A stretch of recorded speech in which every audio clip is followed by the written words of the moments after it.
అసలు మా చైర్మన్ ఉండాల్సింది, కోదండరామ్ సార్ ఉండాల్సింది, అద్దెకి మా బావ అద్దెకి కూడా ఉండాల్సింది. ఎందుకంటే ఆయన లేడు. మీరు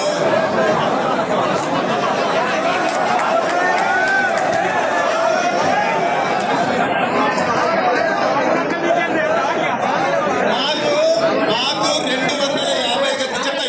250 గజాలు మీరు ఇస్తారా ఇవ్వరా అనేది క్లారిఫికేషన్ ఒకటి. రెండవది మీరు ఆరోగ్యం అంతా క్షీణించిపోయింది, ఉద్యమకారుల ఆరోగ్యం క్షీణించిపోతుంది.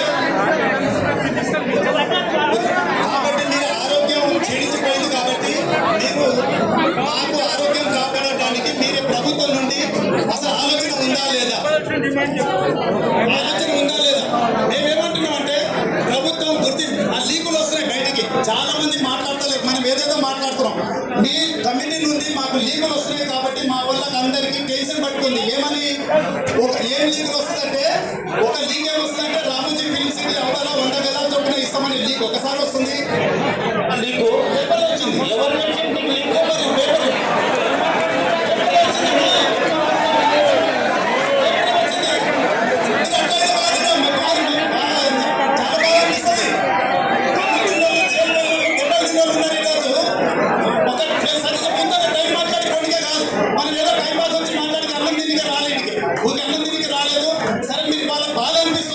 బాధ అనిపిస్తుంది. మేము మాట్లాడడం, మేము వెళ్ళిపోతున్నాం.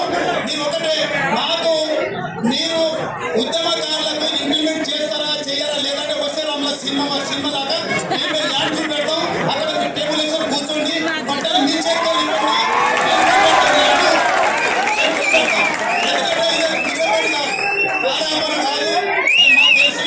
కోర్టుకెళ్ళి ఆర్డర్ తీసుకొచ్చినాం. మీరు ఇలాంటి బాగా కోర్టుకెళ్ళి ఎక్కడన్నా ఒక నిమిషం కోర్టుకెళ్ళి మేము ఆర్డర్ తీసుకొస్తే ఆ రెవెన్యూ ఆఫీసర్ ఆయన ఒక ఆయన అంటాడు నిన్న మేము పోతే దీని ఉద్యమకారులయ్యా ఎక్కడ ఉద్యమకారులు మాకు 3 డిఎల్ రాలేదు, మేము ఇస్తాను ఇక్కడ మా ఫైల్ అలా పక్కన పడేస్తారు. కోర్టుకెళ్ళి ఆర్డర్ తెచ్చింది మేము కోర్టుకు వెళ్ళాం, ఆర్డర్ తీసుకొచ్చిన చట్టబద్ధంలో పడేస్తారట సెక్రటరీ. ఇవన్నీ మనకు చాలా కమిటీ వేసినట్టే కూడా విజయసింహ రెడ్డి సార్ చాలా గట్టిగా చెప్పాడు, కమిటీ వేయండి 3 నెలల్లో మీరు ఇంప్లిమెంట్ చేయండి అని. మండలానికి 15 మంది వేసుకున్నా మనం ఎంత 9,000 మంది అవుతాం.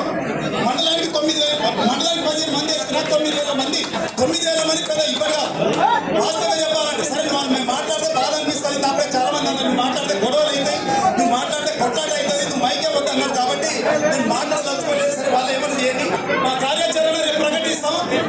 త్వరలో సమావేశం ఉంది, వచ్చే నెల సమావేశం ఉంది కాబట్టి ఆ సమావేశం కార్యక్రమం ప్రకటిస్తాం.